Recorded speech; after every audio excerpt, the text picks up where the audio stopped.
అందరికీ నమస్కారం. The education ఛానల్కి స్వాగతం. విద్యార్థులు ఆరుగాలం కష్టపడి మంచిగా పోటీపడి పరీక్షల్లో సీటు సాధించామని ఆనందిస్తుంటే కొన్ని సంస్థల కారణంగా విద్యార్థుల భవితవ్యం తారుమారైపోతుంది. విద్యార్థులు అంతగా పడ్డ కష్టం ఎందుకు కొరగాకుండా పోతుంది. అలాంటి ఉదాహరణ ఒకటే ఏపీ హైకోర్టుకి చేరింది. తాను ఎంతో కష్టపడి నీట్ పరీక్ష రాసి మంచి ర్యాంకు సాధించి తనకున్నటువంటి అర్హతలతో ఖచ్చితంగా ఎంబీబీఎస్లో చేరగలను అని ఆశించినటువంటి ఒక విద్యార్థి ఆశల మీద ఎన్టీఆర్ హెల్త్ యూనివర్సిటీ నీళ్లు జల్లేసింది. దాంతో ఆమె భవితవ్యం తారుమారైపోయింది. ఎంబీబీఎస్లో కాకుండా చివరకు బీడీఎస్లో చేరాల్సి వచ్చింది. దీని మీద ఆ బాధితురాలు ఎన్టీఆర్ హెల్త్ యూనివర్సిటీ నిర్ణయానికి వ్యతిరేకంగా ఏపీ హైకోర్టుని ఆశ్రయించింది. ఎట్టకేలకు 2 ఏళ్ల తర్వాత ఆ కేసును విచారించినటువంటి ఏపీ హైకోర్టు తాజాగా నిర్ణయాన్ని వెలువరిస్తూ ఎన్టీఆర్ హెల్త్ యూనివర్సిటీకి భారీగా జరిమానా విధించింది. జరిమానా విధించినప్పటికీ ఆమె భవితవ్యం తిరిగి మళ్ళీ ఎంబీబీఎస్ వైపు వెళ్ళడానికి అవకాశం దక్కుతుందా అంటే రాకపోవచ్చు. కానీ ఒక ఎన్టీఆర్ హెల్త్ యూనివర్సిటీ లాంటి ఒక అత్యున్నతమైనటువంటి సంస్థలు ఏ రీతిలో వ్యవహరిస్తున్నాయో ఈ ఉదాహరణ మనకి తెల్లం చేస్తోంది. చూడండి, ఈ కేసులో మీ చర్యల కారణంగా ఎంబీబీఎస్ చదివే అవకాశం కోల్పోయారు. AP high court statement. ఆ విద్యార్థినికి 7 లక్షల రూపాయల నష్ట పరిహారం చెల్లించండి. డాక్టర్ ఎన్టీఆర్ ఆరోగ్య విశ్వవిద్యాలయం అధికారులకు హైకోర్టు ఆదేశం. దాంతోపాటుగా మరొక 25,000 రూపాయలు ఖర్చుల కింద చెల్లించాలి అంటూ ఆదేశాలు ఇచ్చింది.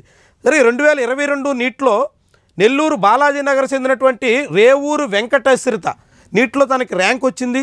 దాంతోపాటుగా తనకి ఎన్సీసీ బి సర్టిఫికేట్ కూడా ఉంది. ఈ ఎన్సీసీ సర్టిఫికేట్ ద్వారా తనకు వచ్చినటువంటి ర్యాంక్ ద్వారా ఖచ్చితంగా తనకి ఎంబీబీఎస్ సీట్ వస్తుందని ఆమె భావించింది. దానికి తగ్గట్టుగా అప్లై చేసుకుంటే ఆమెకు ఆ అవకాశం కల్పించకుండా నెల్లూరు నారాయణ కాలేజీలో ఎంబీబీఎస్ చేరాలని ఆమె కోరుకుంటే అక్కడ ఆమెకి సీట్ ఇవ్వకుండా ఆమె కన్నా తక్కువ ర్యాంక్ వచ్చినటువంటి వాళ్ళకి, ఆమె కన్నా తక్కువ మార్కులు వచ్చినటువంటి వాళ్ళకి అక్కడ సీటు కేటాయించారు. ఈ ఆధారాలతో బాధితురాలు కోర్టుకి వెళ్ళారు.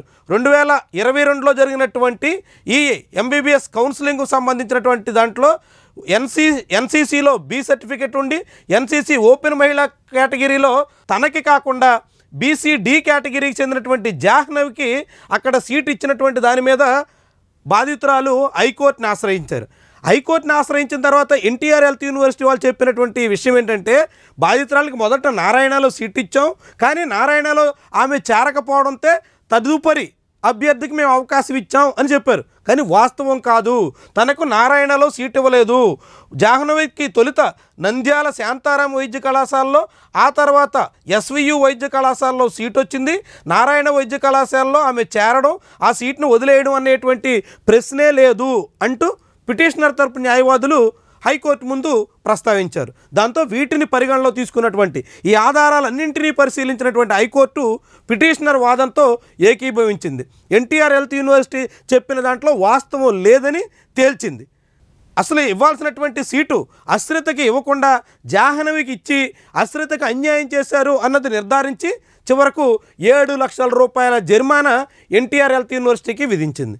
చూడండి, రాష్ట్రంలో వేల మంది విద్యార్థుల భవితవ్యాన్ని నిర్దేశించాల్సినటువంటి ఎన్టీఆర్ హెల్త్ యూనివర్సిటీ లాంటి ఒక సంస్థలో ఏ రీతిలో అక్రమాలు సాగుతున్నాయో, ఏ రీతిలో కౌన్సిలింగ్ వ్యవహారాల్లో దోబూచులాట, ఇతర రకాల అక్రమాలు, అన్యాయాలు సాగుతున్నాయో ఈ ఉదంతం మనకు చాటుతోంది. ఇలాంటి కారణంగా అనేక మంది అర్హులైనటువంటి వాళ్ళు కూడా నష్టపోతున్నటువంటి విషయం మరోసారి ఏపీ హైకోర్టు సాక్షిగా స్పష్టమైంది. జోసాలో ఇంజనీరింగ్ కోసం నిర్వహిస్తున్నటువంటి కౌన్సిలింగ్ కానీ, నీట్ విద్యార్థులకి ఎన్టీఆర్ హెల్త్ యూనివర్సిటీలో సాగుతున్నటువంటి కౌన్సిలింగ్ కానీ, ఇలాంటి ప్రక్రియలో అక్రమాలు సాగితే ఇంకెవరికి చెప్పుకోవాలా? కంచే చేను వేస్తే ఇంకేం కావాలా స్టూడెంట్స్? ఇది చాలా దారుణమైనటువంటి, అన్యాయమైనటువంటి వ్యవహారం. విద్యార్థుల జీవితాలతో, కొందరు విద్యార్థుల జీవితాలని, తలరాతల్ని తారుమారు చేసేటువంటి వ్యవహారాలతో ఎన్టీఆర్ హెల్త్ యూనివర్సిటీ అధికారులు ఆటలాడుకుంటున్నటువంటి వైనం ఏమాత్రం క్షమార్హం కాదు.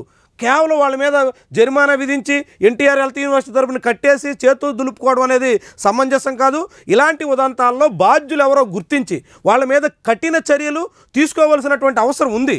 ఎందుకంటే ఇట్లాంటివి ఇంకెన్ని జరిగినాయో ఆ బాధితురాలు తన జరిగినటువంటి అన్యాయాన్ని గుర్తించి కోర్టు వరకు వెళ్ళింది కాబట్టి, కోర్టులో 2 ఏళ్ల పాటు పోరాడింది కాబట్టి ఇప్పుడు ఆమెకి న్యాయం జరగడానికి ఆస్కారం వచ్చింది ఎంతో కొంత మేరకు.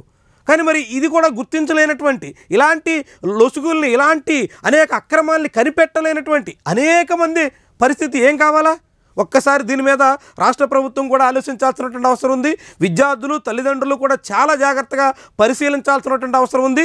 ఈ అక్రమానికి 2022 నీట్ కౌన్సిలింగ్లో అక్రమంగా వ్యవహరించినటువంటి వాళ్ళు బాధ్యులు ఎవరైతే ఉన్నారో, అప్పటి వీసీ కావచ్చు, రిజిస్ట్రార్ కావచ్చు, ఇంకా ఎవరైతే ఈ వ్యవహారాల్లో బాధ్యత కలిగినటువంటి అధికారులు ఉన్నారో వాళ్ళందరి మీద చర్యలు తీసుకోవాల్సినటువంటి అవసరం ఉంది. వాళ్ళకి తగినటువంటి శిక్ష వేయాల్సినటువంటి అవసరం ఉంది. ఇలాంటివి పునరావృతం కాకుండా ఇక్కడికిక్కడే అడ్డుకట్ట వేయాల్సినటువంటి బాధ్యత కూడా ప్రభుత్వం మీద ఉంటుందని మనం చెప్పక తప్పదు.